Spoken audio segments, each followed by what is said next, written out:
بسم اللہ الرحمن الرحیم۔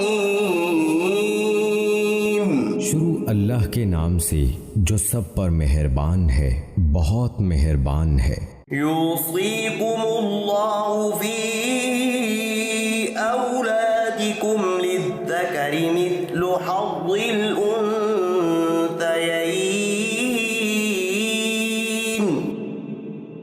فإن كن نساء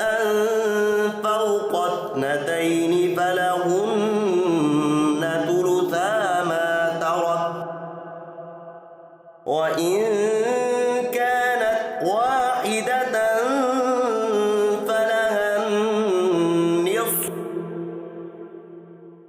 ولأبويه لكل واحد منهما السدس مما ترك إن كان له ولد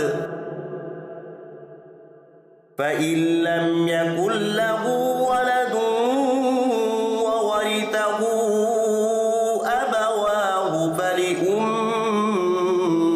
الثلث فإن كان له إخوة فلأمه السدس من بعد وصية يوصي بها أو دين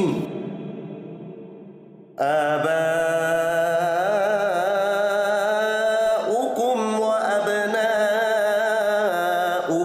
لا تدرون أيهم أقرب لكم نفعا فريضة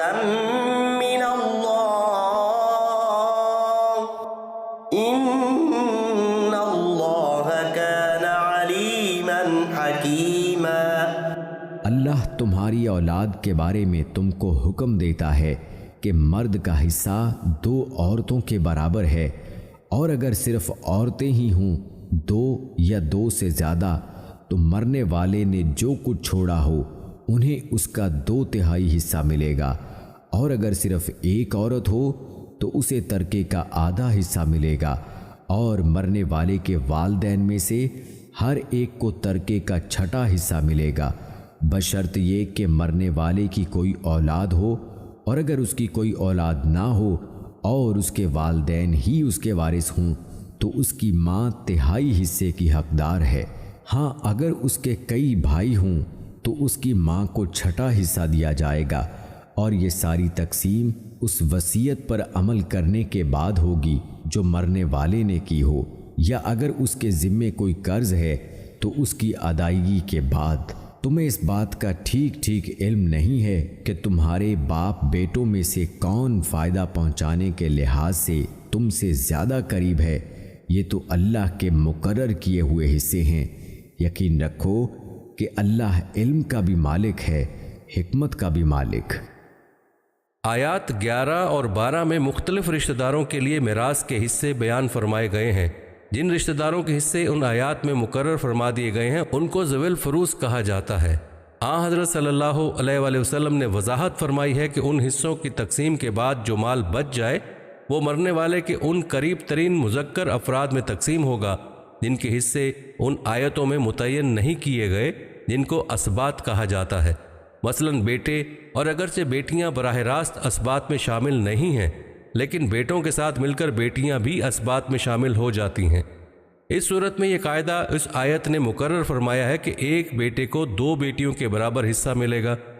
یہی حکم اس صورت میں بھی ہے جب مرنے والے کی اولاد نہ ہو اور بہن بھائی ہوں تو بھائی کو بہن سے دوگنا حصہ دیا جائے گا۔ یہ قاعدہ ان آیات میں بار بار دہرایا گیا ہے کہ میراث کی تقسیم ہمیشہ میت کے قرضوں کی ادائیگی اور اس کی وصیت پر عمل کرنے کے بعد ہوگی، یعنی اگر مرنے والے کے ذمے کچھ قرض ہو تو اس کے ترکے سے سب سے پہلے اس کے قرضے ادا کیے جائیں گے، اس کے بعد اگر اس نے کوئی وصیت کی ہو کہ فلاں شخص کو جو وارث نہیں ہے میرے ترکے سے اتنا دیا جائے تو 1/3 ترکے کی حد تک اس پر عمل کیا جائے گا، اس کے بعد میراث وارثوں میں تقسیم ہوگی۔ یہ تنبیہ اس بنا پر فرمائی گئی ہے کہ کوئی شخص یہ سوچ سکتا تھا کہ فلاں وارث کو زیادہ حصہ ملتا تو اچھا ہوتا یا فلاں کو کم ملنا مناسب تھا۔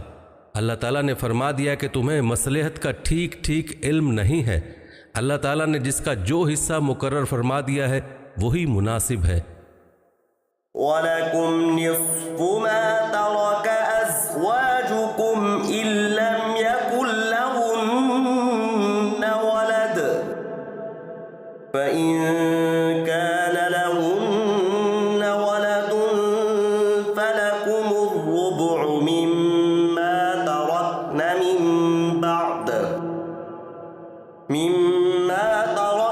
مِن بَعْدِ وَصِيَّةٍ يُوصِينَ بِهَا أَوْ دَيْنٍ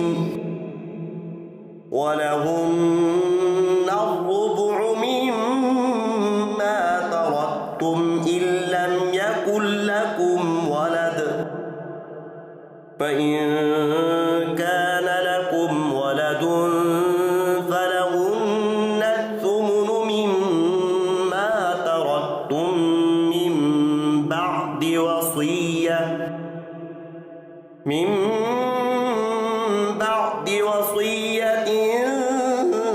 تُوصُونَ بِهَا أَوْ دَيْنٍ وَإِن كَانَ رَجُلٌ يُورَثُ كَلَالَةً أَوْ امْرَأَةٌ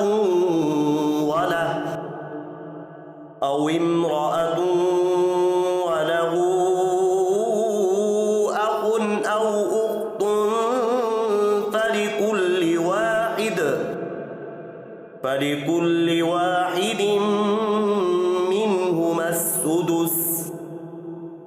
فَإِن كَانُوا أَكْثَرَ مِن ذَلِكَ فَهُمْ شُرَكَاءُ فِي الثُّلُثِ مِن بَعْدِ وَصِيَّةٍ يُوصَىٰ بِهَا أَوْ دَيْنٍ غَيْرَ مُضَارٍّ وَصِيَّةً مِّنَ اللَّهِ وَاللَّهُ عَلِيمٌ حَلِيمٌ۔ اور تمہاری بیویاں جو کچھ چھوڑ کر جائیں اس کا آدھا حصہ تمہارا ہے، بشرط یہ کہ ان کی کوئی اولاد زندہ نہ ہو، اور اگر ان کی کوئی اولاد ہو تو اس وصیت پر عمل کرنے کے بعد جو انہوں نے کی ہو، اور ان کے قرض کی ادائیگی کے بعد تمہیں ان کے ترکے کا چوتھائی حصہ ملے گا، اور تم جو کچھ چھوڑ کر جاؤ اس کا 1/4 ان بیویوں کا ہے، بشرط یہ کہ تمہاری کوئی اولاد زندہ نہ ہو۔ اور اگر تمہاری کوئی اولاد ہو تو اس وصیت پر عمل کرنے کے بعد جو تم نے کی ہو اور تمہارے قرض کی ادائیگی کے بعد ان کو تمہارے ترکے کا 8واں حصہ ملے گا۔ اور اگر وہ مرد یا عورت جس کی میراث تقسیم ہونی ہے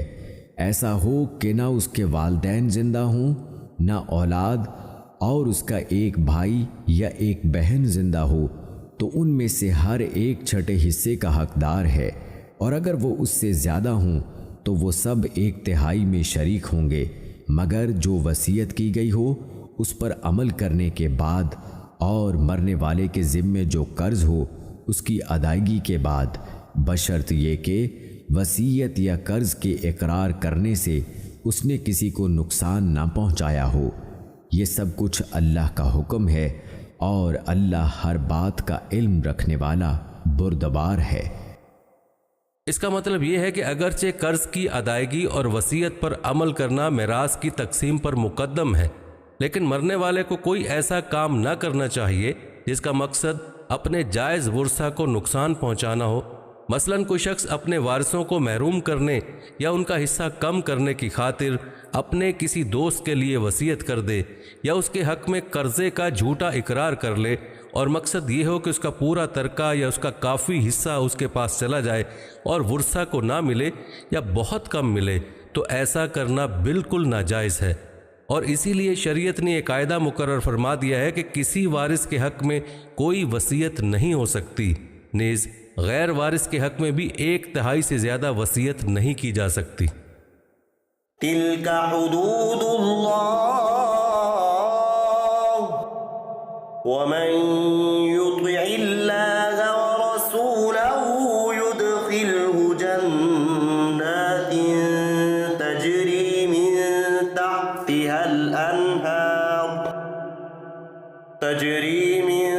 تحتها الأنهار خالدين فيها وذلك الفوز العظيم۔ یہ اللہ کی مقرر کی ہوئی حدود ہیں، اور جو شخص اللہ اور اس کے رسول کی اطاعت کرے گا وہ اس کو ایسے باغات میں داخل کرے گا جن کے نیچے نہریں بہتی ہوں گی۔ ایسے لوگ ہمیشہ ان باغات میں رہیں گے اور یہ زبردست کامیابی ہے۔ ومن يعص الله ورسوله ويتعد حدوده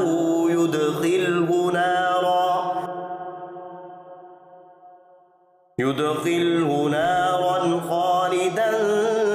فيها وله عذاب مهين۔ اور جو شخص اللہ اور اس کے رسول کی نافرمانی کرے گا اور اس کی مقرر کی ہوئی حدود سے تجاوز کرے گا، اسے اللہ دوزخ میں داخل کرے گا جس میں وہ ہمیشہ رہے گا، اور اس کو ایسا عذاب ہوگا جو ذلیل کر کے رکھ دے گا۔